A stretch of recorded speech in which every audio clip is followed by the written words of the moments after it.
لله الحمد لله كفى وسلام على عباده الذين اصطفى أما بعد فأعوذ بالله من الشيطان الرجيم بسم الله الرحمن الرحيم لا تقنطوا من رحمة الله إن الله يغفر الذنوب جميعا إنه هو الغفور الرحيم صدق الله العظيم وقال رسول الله صلى الله عليه وسلم قال كلكم خطاؤون وخير الخطائين التوابون وقال رسول الله صلى الله عليه وسلم قال التائب من الذنب كمن لا ذنب له أو كما قال عليه الصلاة والتسليم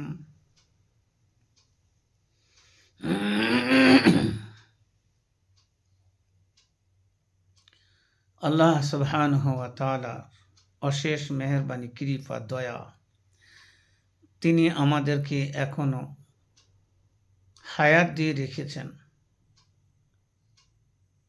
আল্লাহ যুল জালালুল ইকরাম হায়াত দেয়া মানে হলো সুযোগ দেয়া। দুনিয়ার জিন্দেগি, দুনিয়ার হায়াত শেষ হলে কবরের হায়াত শুরু হবে, কিন্তু দুনিয়ার হায়াতে মানুষ নেক আমল করতে পারবে, কবরে নেক আমল করতে পারবে না। দুনিয়ায় যতদিন বেঁচে থাকবে সে চাইলে নেক আমল করতে পারে, চাইলে গুনাহ করতে পারে, কিন্তু কবরে কোনো আমলটা সে করতে পারবে না। মানুষ অনেক সময় চিন্তিত হয় যে অনেক গুনাহ করেছি, গুনাহ করে করে নিজেকে শেষ করে ফেলেছি। গুনার কথা ভেবে নৈরাশ হয়ে যায়। জীবনে মানুষ গুনাহ করে লুকিয়ে, এবং সে চায় যে আমি যত গুনাহই করি না কেন যেন দেখতে কেউ না পায়। কিন্তু দোস্ত, আমার গুনাহ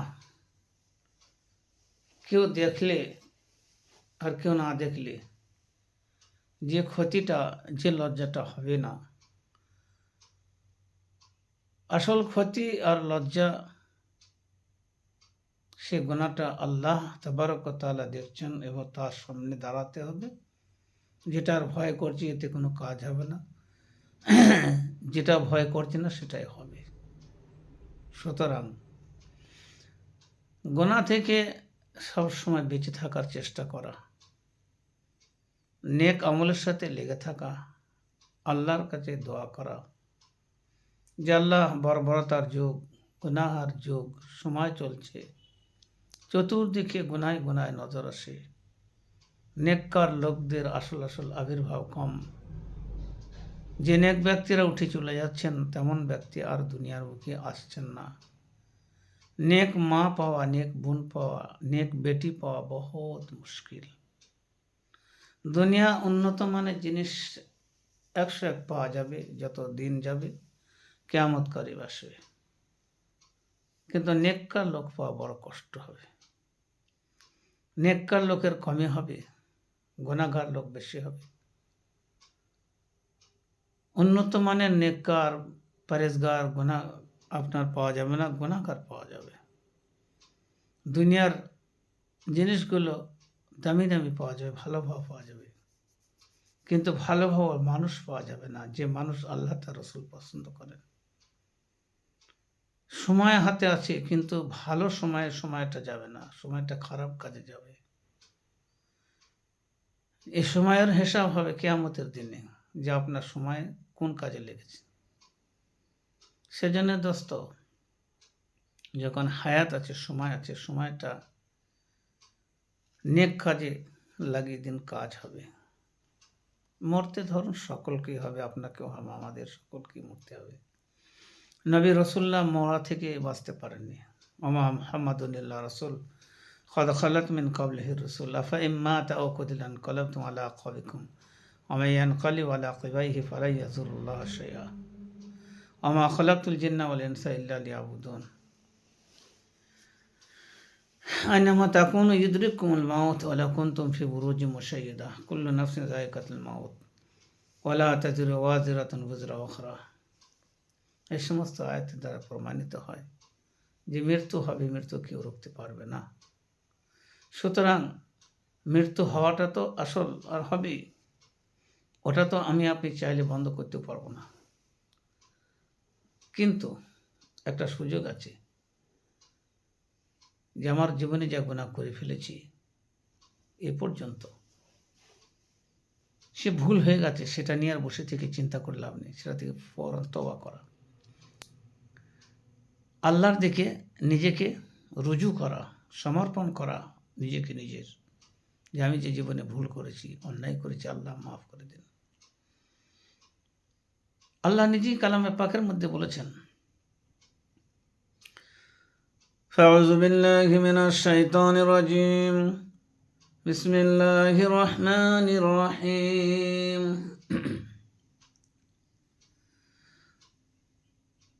لا تقنطوا من رحمة الله إن الله يغفر الذنوب جميعا إنه هو الغفور الرحيم لا تقنطوا من رحمة الله إن الله يغفر الذنوب جميعا إنه هو الغفور الرحيم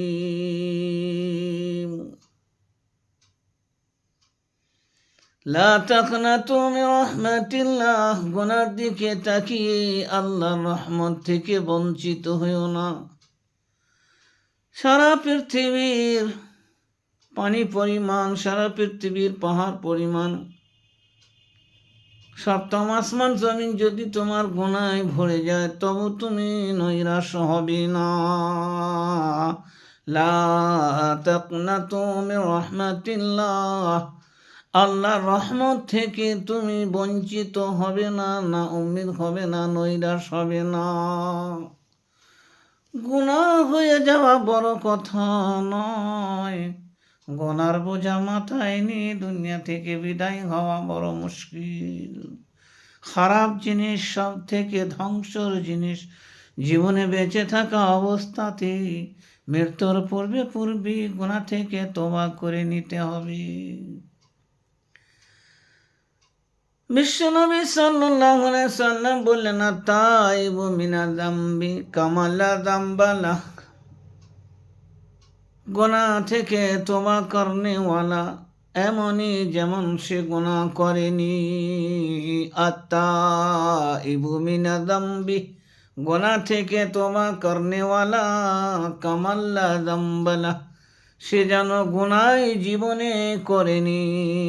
60 বছর বেঁচে থাকে, 70 বছর বেঁচে থাকে, সে যদি তওবা করিলা তাইব তওবা করনেওয়ালা এমনই যেন সে গুনাহ করেনি, সারা জীবন কি করে গেছে। জীবনে অনেক গুনাহ করেছি, মরে মরে গুনাহ করেছি, পলকে পলকে গুনাহ করেছি, কিন্তু অনুভূতি হওয়ার পরে, বোঝানোর পরে, বোঝার পরে, যে কোনো সোর্সে, যে কোনো পদ্ধতি, টিভি চ্যানেলের মাধ্যমে হোক, ইউটিউব মাধ্যমে হোক, জলসার মাধ্যমে হোক, বয়ান বক্তব্যের মাধ্যমে হোক, যে কোনো পরিস্থিতিতে কিতাবে পড়ি, তফসির দেখি হোক, কোরআনের আয়াত পড়ি হোক, ব্যাখ্যা শুনে হোক, পড়ে হোক, বুঝে হোক, বুঝাই হোক, যে কোনো পরিস্থিতি সে বুঝেছে আর সে তওবা করে নিয়েছে। তাই আল্লাহ সুবহানাহু ওয়া তাআলা রাসূল বলেন যে গুনাহ করনেওয়ালা এমনই, তওবা করনেওয়ালা এমনই যেন গুনাহ করেইনি। সেই রকম আল্লাহ সুবহানাহু ওয়া তাআলা বলেছেন, লা তাকনাতু মির রাহমাতিল্লাহ, তোমার গুনাহ বড় নয়, আমার রহমত বড়। তুমি যদি গুনাহকে বড় মনে করো আর তোমার আল্লাহ গুনাহকে ক্ষমা করতে পারেন না, খতম করতে পারেন না, অপারক ভাবো, তবে তোমার আর একটা গুনাহ হলো। তোমার কারীম তোমাকে ধুয়ে পরিষ্কার করে দিতে পারেন সেকেন্ডের মধ্যে। যেমন তোমার কাপড় জামা ইত্যাদি ময়লা হয়ে গেলে তুমি সেখানে আলা লিকুইড দিয়ে ভিজিয়ে দাও, সার্ফ দিয়ে ভিজিয়ে দাও। তারপরে তাকে আস্তে আস্তে পরিষ্কার করো। পরিষ্কার করে নেওয়ার পরে তাকে আয়রন করো, প্রেস করো। দেখো নতুনের মতো হয়ে যাবে। পুরাতন জামাটার পুরাতন লাগবে না, ময়লার মতো ময়লা জামাটার ময়লা লাগবে না। মানুষের অন্তরেও সেই রকমভাবে গুনাহ হতে থাকে। রসুল করিম সাল্লাল্লাহু আলাইহি সাল্লাম বললেন, ইন্না ফিল জাসাদি মুযগাতান, শরীরের মধ্যে একটি অন্তর আছে। ইদা সলুহা সলুহাল জাসাদু কুল্লুহু, যখন ওইটা সুন্দর থাকে, ভালো থাকে, তখন তার শরীরও ভালো থাকে। ওয়াইদা ফাসাদাত ফাসাদাল জাসাদু কুল্লুহু, যখন তার শরীরের ওই অংশটা খারাপ হয়ে যায়, ওই লুথরাটা অন্তরটা খারাপ হয়ে যায়, তখন তার শরীরও খারাপ হয়ে যায়। আলা ওয়াহিয়াল কলব, আর সেটার নাম হলো অন্তর, দিল। তো বলা হচ্ছে জাকিরিন যিনারা জিকির করেন এবং করান, তা ওনারা বলেন কি লা ইলাহা ইল্লাল্লাহ, জিকির করবে। তো লা ইলাহা ইল্লাল্লাহ ডান দিক থেকে নেওয়া আর বাম দিকে ছাড়া। লা ইলাহা ইল্লাল্লাহ, লা ইলাহা ইল্লাল্লাহ, লা ইলাহা ইল্লাল্লাহ। এই জিকিরের মাধ্যমে বলা হয়েছে মানুষের অন্তরে বাম দিকে কাঁধের পেছন থেকে শয়তান একটা ঠিক সুর জাতীয় জিনিস, যেমন মশা যেরকমভাবে কামড়ায়, একটা ছোট্ট বড় সুর বার করে দিয়ে, তা বলছে শয়তান ঠিক ওইভাবে পেছন দিক দিয়ে এসে তার অন্তরের মধ্যে বিষ প্রয়োগ করে গুনার আশঙ্কা এবং গুনাহ তৈরি করার, বিভ্রান্তি করার চেষ্টা করে। বান্দা যখন জিকির করে, তো ওই অন্তরের যে জংটা শয়তান যেটা পুশ করার চেষ্টা করে, সে আল্লাহ আলাদা যে জিকিরের একটা সকাল সন্ধ্যে যে একটা তসবিহ হাত দেন জিকির করতে, তাতে করে অন্তর পরিষ্কার হয়ে যায়, সাহস পায় না। এই যে জিকির এক ধরনের তোবা, ময়লাকে পরিষ্কার করায়, যেমন কাপড় জামা ময়লা হয়ে গেলে সাবান ইত্যাদি পরিষ্কার করে। তো বান্দা যখন তোবা করে, তা ঠিক এইমান হয়ে তার গুনাহ পরিষ্কার পরিচ্ছন্ন হয়ে যায়। আমরা যে প্রকার গুনাহ করেছি, যত প্রকার গুনাহ করেছি, যেমন গুনাহ করেছি, আজকে সময় আছে, সুযোগ আছে, তোবা করে। আর তোবা করার পরে তোবা অজু করতে হবে, মসজিদ যেতে হবে, দিয়ে তোবা হবে তা নয়। যে অবস্থা আছে এই অবস্থাতেই তোবা করার স্যালেন্ডার হওয়া, কে আল্লাহ বড় অন্যায় করেছি, ভুল করেছি, নিজের নফসের মধ্যে জুলম করেছি, আর আমি গুনাহ করব না। এই প্রতিশ্রুতি নিজের মধ্যে নেওয়া, আগামীতে গুনাহ করব না, যদিও তারপরে ফের গুনাহ হয়ে যায়, আবার প্রতিশ্রুতি দেব যে আল্লাহ আর গুনাহ করব না। তারপরেও যদি হয়ে যায়, বারংবার যদি হয়ে যায়, আপনি বারবার ইরাদা করবেন আর প্রতিবার এই চেষ্টা করবেন যে আর গুনাহ করব না।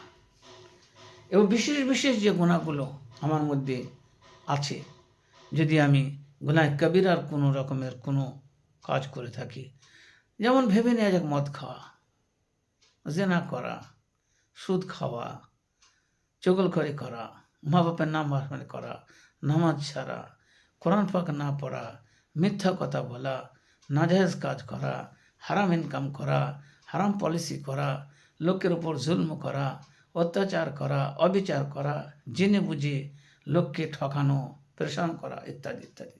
তো সব গুনাহ থেকে সমূলে আমি তওবা করব এবং চেষ্টা করব এতে থেকে অটল থাকার। তারপরেও হয়তো যদি হয়ে যায় কোনোটা, আবার তওবা করব এবং সরে আসার চেষ্টা করব। এইভাবে আপনি চেষ্টা করলে পরে দেখা যাবে যে আপনার গুনাহ থেকে আপনি একদিন এমন বাঁচবেন, আল্লাহ আপনাকে ওলি করে দুনিয়া থেকে তুলবেন। সেই কারণে যে গুনাহ হয়ে যাচ্ছে বলে আর গুনাহ করে ফেলছে, আর যে গুনাহগুলো আমার প্রতিদিন হয়ে যাচ্ছে তওবা করার পর সেগুলোকে ছাড়া যায়। নামাজ গুনাহে কাবিরা ছেড়ে দেওয়া, তো নামাজ আর ছাড়বো না, 5 ওয়াক্ত নামাজ পড়বো। কোরআনে পাক না পড়া গুনাহে কাবিরা, কোরআন পাক পড়তে হবে, ফরজ আইন কোরআন পাক পড়া, সেটাকে শিখতে হবে, চেষ্টা করতে হবে পড়া, এবং অন্যায় কাজ যদি কিছু করে থাকে এইভাবে গুনাহে কাবিরা সেগুলো ছেড়ে দেওয়া, তওবা করা। দোস্ত বুজুর্গ, আপনি যদি খালিস তওবা করেন, তা যত বড় আপনার পাপই হোক না কেন, সে পাপ আপনার আল্লাহ তাআলা ধুয়ে পরিষ্কার করে দেবেন এবং আপনাকে এতটা শক্তি তৈরি করে দেবেন আপনার রূহের মধ্যে যে মরতে দিয়ে যাচ্ছে জান্নাত পেতে দেয় নাই। সুবহানাল্লাহ। তো আল্লাহ তাবারক তাআলা হাদিস পাকের মধ্যে এক ব্যক্তির ঘটনা লিখেছেন, যে এক ব্যক্তি 99 জনকে কতল করেছিল বনি ইসরাইলের। তো 99 জনকে কতল করার পরে, তাকে শেষ করার পরে, হত্যা করার পরে মানুষ তো তার মধ্যে একটা অনুভূতি আসে যে জীবনে এত বড় বড় গুনাহ করলাম, গুনাহে কাবিরা, আল্লাহু আকবার, কি করে মাফ হবে, আমার কি হবে। মানুষের এক সময় চেতনা আসে, বুঝে আসে। তা যখন তার বুঝে আসছে তখন সে ভাবছে যে এতগুলা করেছি, এগুলাগুলো মাফ হবে, তাই তো কি করা যায়, তার রাস্তা। দেখুন, আপনি পৃথিবীর যে কোনো জিনিস কিনবেন, কৃত্রিম জিনিস, তার জন্য সবাই তো ব্যবস্থাপনার গাদা লোক আছে, কিন্তু আপনার গুনাহ মাফ করে দেবে, গুনাহ মাফ করবে কে? আল্লাহ ছাড়া কেউ মাফ করতে পারবে না। কেউ যদি বলেন তোর গুনাহ মাফ করে দিলাম, সে গুনাহ মাফ করতে পারবে না। তো গুনাহ মাফ করবেন আল্লাহ, কিন্তু পদ্ধতি বলবে কি? এই যে পদ্ধতির একটা দরকার আছে। তো এক ব্যক্তির কাছে, একটা আল্লাহ ওয়ালার কাছে গিয়ে উপস্থিত হলো, বলে হুজুর, আমি বড় চাপের মধ্যে আছি, আমি এই বড় গুনাহগার। সে আল্লাহর পাদ্রী ছিল, একটা পাদ্রীর কাছে গিয়েছিল। তো পাদ্রী হল ইহুদিদের। তো পাদ্রীকে গিয়ে বললো যে আমি এইভাবে গুনাহ করেছি, যে 99টা মানুষ আমি কতল করেছি, আমার মতো বড় গুনাহগারকে। সে তৎক্ষণাৎ তাকে বলল যে তোমার গুনাহ মাফ হবে না, তোমার কোনো রাস্তাই নেই। এ তো বেচারা নৈরাশ হয়ে গেছে এত বড় কথা শোনার পরে, ব্রেন আর কাজ করে না, আমার গুনাহ মাফ হবে না। তো 99 যখন করেছি তো মাফ যেমন হবে না, তো তোকেও কতল করবো। 99 ছিল, তার এই কথা শোনার পরে অসন্তুষ্ট হয়ে তাকে কতল করে দিল। 100টা হয়ে গেল। যে যন্ত্রণা, যে বেদনা নিয়ে ঘুরছিল, তওবা করার চেষ্টা করছিল, আরও বেড়ে গেল। যে যা হোক, তওবা হোক করতে বার হলাম, আবার ফের এক ব্যক্তির সাথে এমন হলো, সে নেক ব্যক্তি, যাই হোক, তাকেই কতল করে ফেললাম, আরও চেতনা বেড়ে গেল, কী করবো। তো কেউ সন্ধান দিলে একটা আল্লাহওয়ালা ব্যক্তির কাছে যাওয়া হলো। যখন আল্লাহওয়ালা ব্যক্তির কাছে যাওয়া হলো, তো তিনি বললেন, ভাই কোনো চিন্তা নাই, প্রকৃতপক্ষে আল্লাহওয়ালা। পাদ্রী প্রকৃতপক্ষে আল্লাহওয়ালা ছিল না, তার জানা ছিল না। সমস্ত আসমানি কিতাব, তওরাত, জবর, ইনজিল, প্রত্যেক সব কিতাবের মধ্যে এরকম কথাই আছে যে আল্লাহর রহমত থেকে, যেহেতু আল্লাহ তো সবসময়তেই আছেন, আর আল্লাহর প্রেরিত কিতাব এগুলো, তার মধ্যে সন্দেশ অবশ্যই আছে, যেগুলো কোরআনে ছিল, পিছনের কিতাবেও ছিল, যে আল্লাহর রহমত থেকে নৈরাশ হতে নেই। কিন্তু সে নৈরাশজনক কথা বলল, সে ভুল বলল, সে কান্তায় কতল করলো। কিন্তু এই বেচারা আল্লাহওয়ালা দিনদার ছিলেন, আলিমে দিন ছিলেন, বলেন না, কে বলেছে আপনার গুনাহ মাফ হবে না, আপনি এক্ষুনি তওবা করুন, এই অবস্থাতেই তওবা করুন যে আপনি গুনাহ করেছেন, প্রথম কথা। আর দ্বিতীয় কথা, এই অমুক বস্তিতে চলে যান, আল্লাহওয়ালাদের বস্তি, ওখানে আল্লাহ লোক আছে, ওনার কাছে গিয়ে নিজের জীবনটা আপনি ওনাদের সাথে কাটান, ওনাদের সঙ্গী হয়ে যান, ওনাদের কাছ থেকে ইসলাহ করুন, শিখুন। বেচারা রাস্তা থেকে, যেহেতু 99টা কতল করা হয়েছে, তারপর ফের একটা করেছি, 100 পূরণ হয়ে গেছে, মনের মধ্যে খুব কষ্ট হচ্ছে রাস্তায় চলতে। বার হয়ে যেতে যেতে যেতে যেতে এমন একটা জায়গায় পৌঁছেছে যে মন মেজাজ তো ভালো নেই, শরীর কেমন যেন হচ্ছে, আর তার মৃত্যুর সময় ঘনিয়ে আসে। অবশেষে তার মৃত্যু ঘটে গেল রাস্তার মধ্যে, বস্তিতে এখন যাওয়া হলো না। যে আশা নিয়ে বার হয়েছিলাম সে আশা পূরণ হলো না, রাস্তাতেই ইন্তেকাল হয়ে গেল। এবং যে সময় সে মৃত্যু হলো তারপরে ঝাঁকানি দিয়ে উঠল। মৃত্যুর পরে রুহটা নিয়ে যাবে, প্রত্যেকটা রুহ যেমন আরশে যায় আল্লাহর কাছ পর্যন্ত, সপ্তম আসমান ভেদ করে। আল্লাহকে ফেরেশতা জিজ্ঞাসা করেন, দুই ধরনের ফেরেশতা, একটা নেককার একটা বদকার। তো নেককার রুহ আর বদকার রুহ ফেরেশতা, দু রকম ফেরেশতা চলে এসছে। নেককার ফেরেশতা বলেন আমি রুহ বহন করব, বদকার বলে আমি করব। ওদের মধ্যে বেহেসের হুজ্জত আরম্ভ হয়ে গেল। আল্লাহ তরফ থেকে ফয়সালা হলো, তোমরা কী চাও কি বলো। বলে 100টা কতল করেছে এ গুনাহগার, সুতরাং এর রুহ আমি নিয়ে যাব। নেককার ফেরেশতা বলেন ও তওবা করেছে, তওবা করে বার হয়েছে। আত্মা এবমিল্লা জাম্বে কামাল্লা জাম্বালা, তওবা কেন এরকমই বিশ্বনবী সাল্লাল্লাহু আলাইহি ওয়াসাল্লাম বলেছেন তার গুনাহ নাই, সুতরাং এর ওপর ভিত্তি করে আমি ওকে তোমাকে দেবো না, এই জান্নাতি রুহ আমি একে নিয়ে যাব। আল্লাহ তাবারক ওয়া তাআলা ফয়সালা দিলেন, যে গ্রাম থেকে বার হয়ে যাচ্ছিল তওবা করার জন্যে আর যেখানে যাচ্ছিল তার মেপে দেখো, সে যে পর্যন্ত গিয়েছে ও নিজের গ্রাম থেকে কাছে আছে না যে গ্রামে তওবা করার জন্য যে ব্যক্তির কাছে যাচ্ছিল সেই গ্রামটা কাছে আছে। মাপার পরে দেখলো যে গ্রামটা কাছে আছে, যে গ্রামের দিকে সে যাচ্ছিল তওবা করার নিয়ে, বলে যদি কাছে থাকে তাহলে নেককার নিয়ে যাবে, আর যদি দূরে থাকে তাহলে পরে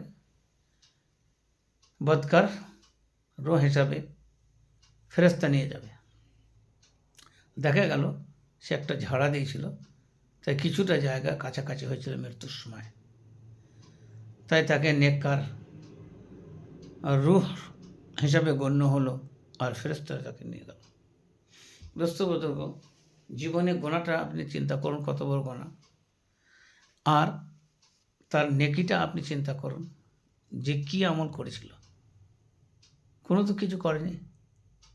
তো এটাই মজা, যদি তওবা করার পরে দুনিয়ার সাথে সাথে বিদায় নিয়ে চলে যায়, আর যখনই তওবা করে চলে যাবো, যখনই যেদিনই যাবো তার আগে যে তওবা করা থাকে, এই জন্য সকাল সন্ধ্যায় তওবা ইস্তেগফার পড়তে আল্লাহ রাসূল পাক সাল্লাল্লাহু আলাইহি ওয়াসাল্লাম তওবা করতেন, তওবা ইস্তেগফার 100 বার সকালে 100 বার সন্ধ্যা পড়তেন। অথচ আল্লাহ রাসূল পাক সাল্লাল্লাহু আলাইহি ওয়াসাল্লাম মাসুম বেগুনাহ ছিলেন। ওই কারণে সকালবেলায় যখন আমরা নামাজ পড়বো, ফজর নামাজ পড়ে এশার নামাজ পড়ে 100 বার সমান 100 বার আলহামদুলিল্লাহ, 100 বার ইস্তেগফার পড়া দরকার। ইস্তেগফার এবার সন্ধ্যাবেলাতেও 100 বার করে 100 বার ইস্তেগফার পড়া দরকার। তা সকাল থেকে সন্ধ্যা পর্যন্ত যা গুনাহ হয়েছিল সে মাফ হয়ে গেল, আবার সন্ধ্যা থেকে যা গুনাহটা হল সেটা আবার মাফ হয়ে যাবে। ইস্তেগফারের দ্বারা গুনাহ মাফ হয়ে যায় আর বান্দা মাসুম হয়ে যায়। তাই ইস্তেগফারটা চালু রাখা দরকার প্রত্যেকটা মানুষকে। তো ওই ব্যক্তি শুধু কাজ করেছিল কি, যে তওবা করেছিল।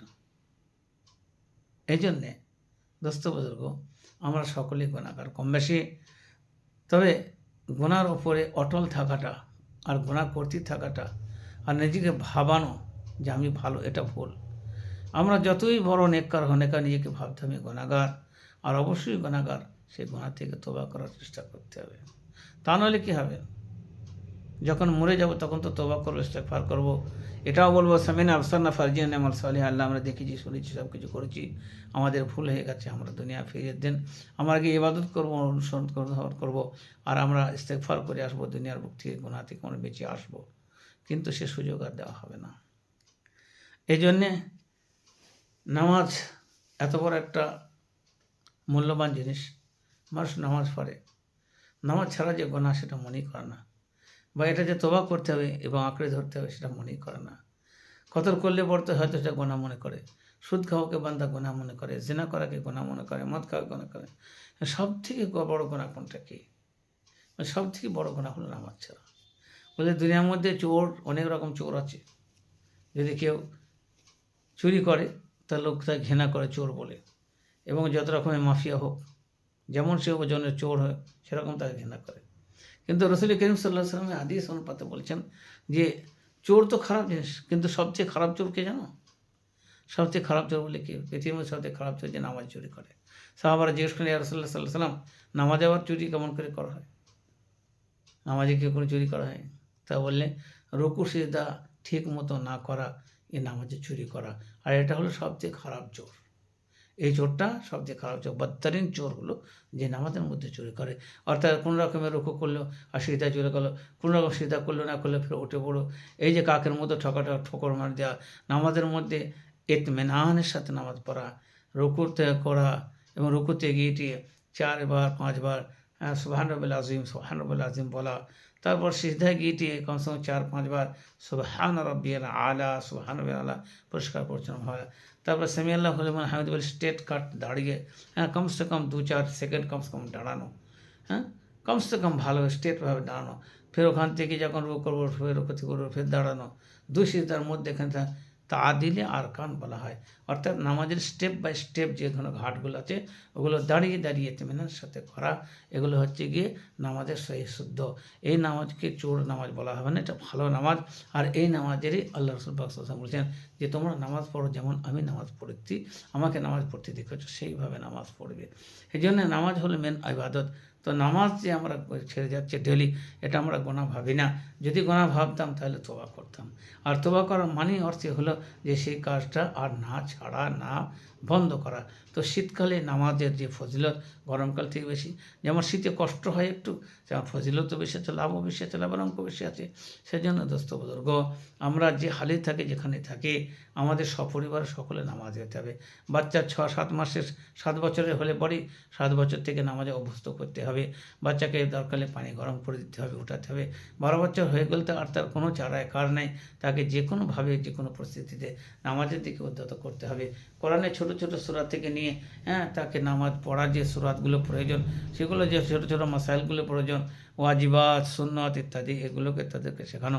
বাচ্চাকে যে ছোটোবেলাতে না শেখানো হয়, বড় হয়ে সে দুনিয়া নানা রকমের কাজ যে যখন সে লেগে যাবে, সে দুনিয়া ইনকামের দিকে চিন্তা করবে, বাড়ি ঘর তৈরি করা ইত্যাদি, বিবাহ শাদী ইত্যাদি, তার পারিবারিক জীবনে দাম্পত্য জীবন শুরু হলে তখন সে বাচ্চা আর চারায় কার থাকবে না। দুনিয়াতেই সে ফাঁসতে থাকবে, দুনিয়াতেই সে ঝামেলার মধ্যে লেগে থাকবে, আর কোনো রকম শেখার অবকাশ হবে না। শেখা থাকলে পরে কোনো রকম নামাজ পড়তে পারবে, কোরআন পড়তে পারবে। নতুন করে ওই ব্যস্ততার মধ্যে নামাজ পড়াটা সম্ভব কোনো রকম হলেও আমরা যা মানুষ, আমাদের কোরআন শেখাটা বা নামাজ শেখার মতো পরিস্থিতি থাকে না। ওই জন্যে যেই যায় হয়তো কোনো জায়গায় খোঁজে তাল দিয়ে কোনো রকম নামাজ পড়ে, নামাজে জান থাকে না, নামাজ হয় না। সহ কাকে বলে সেটা জানে না, কীভাবে করতে হয় তা জানে না। ফাসিল কাকে নামাজের মধ্যে কীভাবে হয় সেটা জানে না। মফসুদাতে নামাজগুলো আমার জানা নাই, ওয়াজিবাতে নামাজ আমার জানা নাই, নামাজের মধ্যে সুন্নতগুলো জানা নাই, মুস্তাহাবগুলো জানা নাই। সেই জন্য নামাজ ঠিক মতো নামাজ হয় না। এই জন্য সেই সমস্ত জিনিসগুলো আমাদের ছোটোবেলা থেকেই মা শিক্ষা দেবেন, বাপ শিক্ষা দেবেন। মা যদি না জানেন তাহলে বাপ যদি না জানেন তাহলে গ্রামের মসজিদের কমসে কম ইমাম সাহেবরা আছেন, আজকে দাওয়াত তাবলীগের একটা আজিম অনুষ্ঠান মেহনত চলছে, সেখানে পাঠিয়ে দিয়ে আমাদের বাচ্চাদের যাতে করে তার ভবিষ্যৎ ভালো হয়। আমরা যেন আমাদের বাচ্চাকে নিজে হাতে বীজ না তুলে দিই, তাদেরকে দুনিয়া চিনিয়ে দিই, তাদেরকে দুনিয়া বুঝিয়ে দিই। তাদেরকে বোঝাবার দরকার ছিল কোরআন, তাদেরকে বোঝাবার দরকার ছিল আপনার হাদিস। হয়তো ওমর বিন আব্দুল আজিজ রহমতুল্লাহ আলাই হয়তো ওমর রাদিয়াল্লাহু তাআলার মতোই ছিলেন, তেনার মতো বাছাই করেছেন। তো হয়তো ওমর রাদিয়াল্লাহু তাআলা আনহু হয়তো ওমর বিন আব্দুল আজিজ রহমতুল্লাহ আলাইহির রাজত্ব করা ঠিক কাছাকাছি মিলে যায়। তো হয়তো তো ওমর বিন আব্দুল আজিজ রহমতুল্লাহ আলাইহি বলেন কি আমি একজন হাবশি সাহাবীর দ্বারায় খবর পেলাম, হাবশি আপনার তাবির দ্বারা খবর পেলাম যে সৌবান রাদিয়াল্লাহু তাআলা থেকে হযরতে ওই হাবশি সাল্লাম রাদিয়াল্লাহু তাআলা আনহু রহমতুল্লাহ আলাইহি একটা হাদিস পৌঁছেছে। সে হাদিসটি উনি শুনেছেন সৌবান রাদিয়াল্লাহু থেকে। আর সৌবান রাদিয়াল্লাহু তাআলা হাদিসটি একদম বিসনাদ রাসূল পাক সাল্লাল্লাহু আলাইহি ওয়াসাল্লাম পৌঁছেছে। তো সেই হাদিসটি শোনার জন্যে, হাদিসটি ছিল হাউজে কাউসারের ব্যাপারে, যে কিয়ামতের দিনে আল্লাহ রাসূল পাক সাল্লাল্লাহু আলাইহি ওয়াসাল্লাম হাউজে কাউসার থেকে পানি পান করাবেন কাদেরকে, এই হিসাবে একটি হাদিস বর্ণনা করেছেন। ওনার মনে উদ্রেক আগ্রহ জাগলো, যেহেতু উনি বাদশাহ, যে ওই হাদিসটা আমার শুনতে হবে। যেহেতু মরফুয়ান এবং এই হাদিসটি হযরত নবী করিম সাল্লাল্লাহু আলাইহি ওয়াসাল্লাম পর্যন্ত বিসনাদ, তো সোহবান রাদিয়াল্লাহু থেকে উনি নিজে শুনেছেন, আর ওনার দ্বারা কাছ থেকে আমার শুনতে হয়। ওনাকে ডাকলে আমার রাজত্বকালে বললেন, ভাই আপনি কি হয় সোহবান রাদিয়াল্লাহু থেকে হাউজে কাউসার হলে হাদিসটা আপনি শুনেছেন? তা বললেন, জি হ্যাঁ আমি জানি, আমি শুনেছি। তা বললে আমাকে একটু শোনাতে হবে হাদিসটি। তো উনি বললেন, এই হাদিসটি উনি শুনিয়েছেন যে আল্লাহ তাআলা হাউজে কাউসার তৈরি করেছেন, যার লম্বা চওড়া হচ্ছেন আদান থেকে উর্দন পর্যন্ত, রাজধানী হাম্মান পর্যন্ত এতটা লম্বা হবে, এতটা লম্বা চওড়া। আদান থেকে উর্দন আর উর্দের রাজধানী হাম্মান পর্যন্ত এতটা লম্বা চওড়া, অর্থাৎ বিশাল বড় লম্বা এবং চওড়া এই হাউজে কাউসার হবে।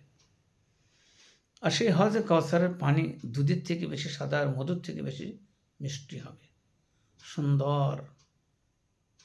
এবং এর বৈশিষ্ট্য হলো, কোনো ব্যক্তিকে যদি একবার পান করে দেওয়া হয়, তো অন্যান্য হাদিসে আছে 40 বছর, অন্যান্য আর কিছু জায়গা এই হাদিসে বলা হয়েছে যে হয়তো সোহবান রাদিয়াল্লাহু তাআলা বলেছেন যে জান্নাতে পৌঁছানো পর্যন্ত আর কোনোদিন তাকে পিপাসা লাগবে না। এত বরকতওয়ালা পানি, আর হাউজে কাউসার এমনই পানি আল্লাহ রাসূল। এবং বললেন যে হাউজে কাউসারের মধ্যে সর্বপ্রথম যারা পানি পান করবেন বা আসবেন, তারা হলো মুহাজিরিন ও আনসার। মুহাজির ওদেরকে বলা হয় যারা নিজের বাড়ি এবং ঘর সমস্ত কিছু আল্লাহর রাস্তায় কোরবানি দিয়ে মক্কায় বেঈমানদের অত্যাচার অবিচার, হুজুর আকরাম সাল্লাল্লাহু আলাইহি ওয়াসাল্লাম নিজের আত্মীয় স্বজন তথাপি যারা বেঈমান, ঈমান আননি, তারা খুব দুশমনি করেছে, তাদের সেই সমকালের দুশমনিতে আর আল্লাহ রাসূল পাক সাল্লাল্লাহু আলাইহি ওয়াসাল্লাম বলেছেন এখানে থাকা যাবে না। ওই সময় পর্যন্ত, যতক্ষণ পর্যন্ত এখানকার জায়গা থাকার উপযুক্ত হবে, এত জুলুম সহ্য করতে পারা যাবে না। তাই সাহাবাদেরকে পাঠিয়েছিলেন। তো বিভিন্ন সাহাবী বিভিন্ন জায়গায় গিয়েছিলেন এবং কিছু মদিনাতেও গিয়েছিলেন। তা যারা মদিনায় গিয়েছিলেন বা অন্যান্য জায়গায় গিয়েছিলেন তাদেরকে মুহাজির বলা হয়, হিজরত করেছিলেন।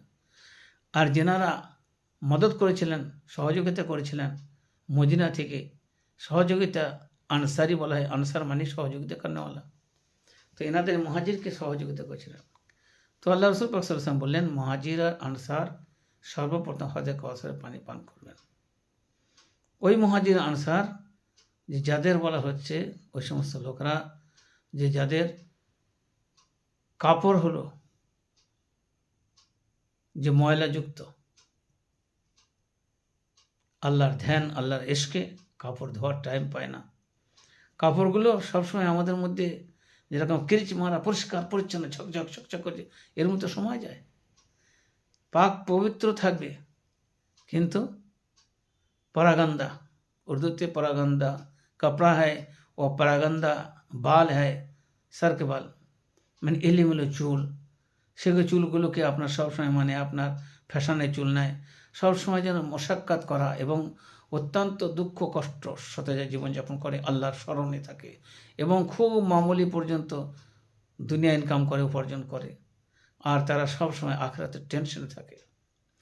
সেখানে পরাগন্দা বাল, পরাগন্দা কাপড়ে, আর গরিব হবে এবং তাদের বড় লোকের মেয়েদের সাথে যাদের বিবাহ হবে না তাদের, এবং সমাজের বুকে তাদের কোনো পদও পায় না, লোক তাদেরকে ভালো চেনেও না, জানেও না, সালাম দিলে সালামের উত্তর দিতে চায় না, তাদের গায়ে গা দিয়ে চায় না, তাদেরকে আত্মীয় স্বজনের তাদের কোনো প্রস্তাব দিলে বিবাহিতার প্রস্তাব হবে না, ইত্যাদি এই ধরনের মানুষ। হয়তো ওমর বিন আব্দুল আজিজ রহমতুল্লাহ আলাইহি এই হাদিস ওনার মুখ থেকে শোনা। ওই সাল্লাম হাবশি রহমতুল্লাহ আলাইহির কাছ থেকে শোনা হলো যে সোহবান রাদিয়াল্লাহু তাআলা হাদিস বর্ণনা করেছেন, আর রাসূল পাক সাল্লাল্লাহু আলাইহি ওয়াসাল্লামের কাছ থেকে আমি নিজে কানে শুনেছি। তা হযরতে ওমর বিন আব্দুল আজিজ রহমতুল্লাহ আলাইহি সেই দিন থেকে আর জীবনে কোনোদিন রাজত্বকালে একটা বাদশাহ, এত বিশাল বড় বাদশাহ যার জামানায় ছাগল এবং বাঘ এক ঘাটে পানি পান করত, বাঘের ক্ষমতা ছিল না যে ছাগলের উপর সে আক্রমণ করে, ছাগলকে আক্রমণ করে। আখিরাতের ভয় এবং হজে কাউসারের পানি আর জান্নাতের আশা এমনই তাকে বিচলিত করেছিল যে রাজা হওয়ার পরেও এত বড় বুদ্ধিমান রাজা যে তার গায়ের চুলগুলো, মাথার চুলগুলো পরাগান্দা ছিল, অর্থাৎ এলোমেলো চুল, ময়লাযুক্ত চুল, না আঁচড়ানো না কিছু, আল্লাহর ইশকে পাগল। কাপড়ের মধ্যেও সে ময়লাযুক্ত কাপড়, এবং কাপড় সপ্তাহে কি 10 দিন একদিন ধুতেন, সেই কাপড়টা কোনো রকমে পরতেন, এবং সেই কাপড়গুলো ময়লাযুক্ত কাপড় থাকতো, এলোমেলো চুল, ময়লাযুক্ত কাপড়, আর তার আল্লাহর স্মরণে বিভোর থাকতো, দুনিয়া থেকে কোনো রকমের কোনো খবরে রাখতেন না, অথচ বাদশাহ ছিলেন। তা ওমর বিন আব্দুল আজিজ রহমতুল্লাহ আলাইয়ের ঘরে উমাইয়া বংশের উনি রাজা ছিলেন। তো ওনার গোত্রের মানুষরা সব এক জায়গায় জড়ো হয়েছে, এবং সবারই দরখাস্ত বা সবারই আশা হলো যে নিজেদের লোক রাজা হয়েছেন, তাই আমাদেরকে কোনো কোনো পদ দিতে হবে, বড় বড় পদ। হয়তো ওমর বিন আব্দুল আজিজ যে আল্লাহর ইশকে পাগল, যার মাথার চুল, এত বড় বাদশাহ, আজ পৃথিবীতে এই বাদশাহ তো অভাব, এই বাদশার নখের যোগ্যতা বাদশাহ পৃথিবীতে পাওয়া যাবে না। যাদের নিজের মাথার চুল পর্যন্ত হাঁচানোর টাইম নেই, যাদের মাথার কাপড় পরিষ্কার করে, ঝকঝকে চকচক করে কাপড় পরা বাদশাহ, তার স্টাইল নেই, মডেল নেই, আল্লাহর ইশকে পাগল। মানুষের হক কীভাবে আদায় করব, কিয়ামতের দিনে বাদশাকে হক সম্পর্কে জিজ্ঞাসা করা হবে, সে সম্পর্কে তার চিন্তাভাবনা। আর রাজত্বকালে রাজা হওয়ার সময় তো হতেও চাননি, ওর বিশাল বৃহৎ ঘটনা আছে। তারপরে হওয়ার পরে উনি এই পেরেশানিতে আছেন যে আল্লাহর কাছে আমাকে এই রাজত্ব সব জবাব দিতে হবে। তো ওনার আত্মীয়রা যখন এই ইচ্ছা পোষণ করে ওহদার জন্যে, পদের জন্যে, তা বললেন, দেখো আমার আত্মীয়র মধ্যে আর সাধারণ একটা মুসলমানের মধ্যে এক চুল পরিমাণ আমি পার্থক্য করতে পারবো না। আমি জানি কিয়ামতের দিনে প্রত্যেকটি বাদশাকে কিয়ামতের হিসাব দিতে হবে। কুল্লুকুম রাই কুল্লুকুম মাসউলান রাইয়া, আর রাইয়াদের বারে সে কী করেছে। সুতরাং এই আশা কেউ যেন না করে। আমার চোখের সামনে প্রজা হিসাবে সবার সাথে যেন আমি ইনসাফ করতে পারি, আমাকে ইনসাফ করতে দেওয়া হোক। তারপরে জুম্মার খুতবায় বয়ান করতে করতে ওমর বিন আব্দুল আজিজ রহমতুল্লাহ বললেন, আমার আত্মীয় এবং স্বজন জেনেরিক যদি তাদের এই কথার ওপর তারা অটল থাকে আর আমাকে বাধ্য করে যে তাদেরকে পদ দিতে হবে, তাহলে পরে তাদের উপর আমার বংশের লোককে আমি জবাই করতে পিছু পা হব না, এবং তাদেরকে কুচিয়ে তছনছ করে দেব যদি ন্যায়ের বিরুদ্ধে তারা আমাকে মজবুর করে। ন্যায় থেকে এক চুল পরিমাণ আমি হব না, যদিও আমার বংশের লোককে সবাইকে শেষ করতে হয় তাও আমি করব, কিন্তু আমি একটা সাধারণ থেকে সাধারণ মুসলমানের সাথে ওই মামলা করব যে ইনসাফ করতে হয়। আর বড় থেকে বড় প্রতি, নিজের থেকে নিজের, আর অপর থেকে অপরের বাদশাহ হিসাবে যে দায়িত্ব আল্লাহ রসুল পাক সাল্লাল্লাহু আলাইহি ওয়াসাল্লাম বলেছেন, যেভাবে বাদশাহ আল্লাহ রসুল করেছেন, হয়তো আবু বকর সিদ্দিক করেছেন, ওমর করেছেন, আমাকে সেইভাবেই বাদশাহী করে দুনিয়ার বুক থেকে যেতে হবে। তো দোস্ত, আল্লাহর ভয় এবং ভীতি থাকলে অন্তরে, সে রাজত্বতেও আল্লাহকে ভুলে না, সবসময় তার অন্তরের মধ্যে ভয় থাকে। এবং এই সমস্ত মানুষগুলো সকাল সন্ধ্যা তওবাও করত। বীর বাহাদুর বাদশাহ আল্লাহর ভয় সারা সিজদায় কাটে, তারপর আল্লাহর ভয়। দোস্ত, আজকে আমাদের আল্লাহর ভয়ের অভাব, আজকে আমাদের অন্তরে আল্লাহর ভয় নাই। আল্লাহর ভয় থাকলে পরে আমার মেয়ে সে গুনাহ করতে গিয়ে চিন্তা করবে যে মরতে হবে, কাফনের কাপড় পরতে হবে। জীবনে যে যা কাজ করবে কিয়ামতের দিনে তা হাতে, যে হাতে গুনাহ করেছে সে হাতের মধ্যে হাত সাক্ষী দেবে, পা সাক্ষী দেবে, রান সাক্ষী দেবে, ইত্যাদি ইত্যাদি। সেই জন্য দোস্ত, যা করে ফেলেছি তা করে ফেলেছি, আর নতুন করে আমরা করব না। কিয়ামত খুব কাছাকাছি চলে আসবে। সারা পৃথিবীর পরিবেশ, সারা পৃথিবীর অবস্থা শোচনীয়। গবেষণা করলে, চিন্তা ভাবনা করলে, যখন আমরা দুনিয়ার দিকে উন্মাদ বাড়াবার দিকে খুব সচেতন, দুনিয়া বাড়াবো, কিন্তু দুনিয়াটারই বয়স আল্লাহ সুবহানাহু ওয়া তাআলা বলছেন এর বয়স শেষ পিরিয়ড চলছে। দুনিয়ার বয়স শেষ পিরিয়ড চলছে। আল্লাহ রসুল পাক সাল্লাল্লাহু আলাইহি ওয়াসাল্লাম বলছে আমার দুনিয়াতে আসাই হলো কিয়ামতের আলামত। আনা খাতিমুন নবী লা নবিয়্যা বাদি। নবীর সিলসিলা খতম হয়ে গেছে, এরপরে তোমরা বোঝো না যে আর কিয়ামত হতে কত দেরি আছে। ইখতারাবাতিস সাআহ, কিয়ামতের সময় কাছাকাছি, আর মানুষ এখনো গাফলতের মধ্যে আছে। সেজন্যে কিয়ামত এক তো হলো আম কিয়ামত, আর একটা হলো খাস কিয়ামত। আমি যেদিন মরবো সেদিনই আবার কিয়ামত শুরু হয়ে যাবে। কবরের আযাব, মৃত্যুর কষ্ট, এবং সেখানে হয় জান্নাত না জাহান্নাম, কবরে ফয়সালা হয়ে যাবে। সুতরাং আমার সেদিন থেকেই কিয়ামত। আর টোটালভাবে সমগ্র যেদিন ইযা যুলজিলাতিল আরদু জিলজালাহা ওয়া খারাজাতিল আরদু আসকালাহা ক্বালা ইনসানু মা, সেটা হলো সবার জন্য দুনিয়া ধ্বংস হবে। সুতরাং এখনও খুব সুবর্ণ সুযোগ আছে, তওবা করি। জীবনে যা কিছু করেছি আল্লাহর কাছে দুফোঁটা চোখের পানি ফেলে অন্তরে অন্তঃস্থল থেকে দোয়া করছি। আমরা কেউ জিনা করছি, আমরা কেউ অনেক কিছু করেছি যেগুলো আমি জানি না, সব নিজে নিজে জানে যে যা করেছে। সেখানে আমরা সমূলে সমস্ত গুনাহ থেকে তওবা করব এবং দুনিয়ার আশা থেকে একটুখানি দূরে সরে এসে আমরা আল্লাহর দিকে ধাবিত হব। আমাদের দুনিয়ার যত প্রয়োজন আছে আল্লাহ সেগুলো মেটাবেন, আর কবরের প্রয়োজন মেটাবেন, আখিরাতের প্রয়োজন মেটাবেন, এবং নেক ব্যক্তিদের সঙ্গে আমাদের হাসর হবে, এবং সেখানে আল্লাহ তাআলা হযে কাউসারের পানি আমাদের পান করাবেন। আরশে ছায়া নসিব হবে, ডান হাতে নামায় আমলনামা দেবেন এবং বিনা হিসাবে জান্নাতের ফয়সালা করে দেবেন। আল্লাহ রসুল পাক সাল্লাল্লাহু আলাইহি ওয়াসাল্লাম বলছে এটা সবথেকে বড় কামিয়াবি। এই কামিয়াবি আল্লাহ তাআলা আমাদের সকলকে নসিব করুন। ওয়া আখিরু দাওয়ানা আলহামদুলিল্লাহি রাব্বিল আলামিন। আসসালামু আলাইকুম ওয়া রাহমাতুল্লাহ।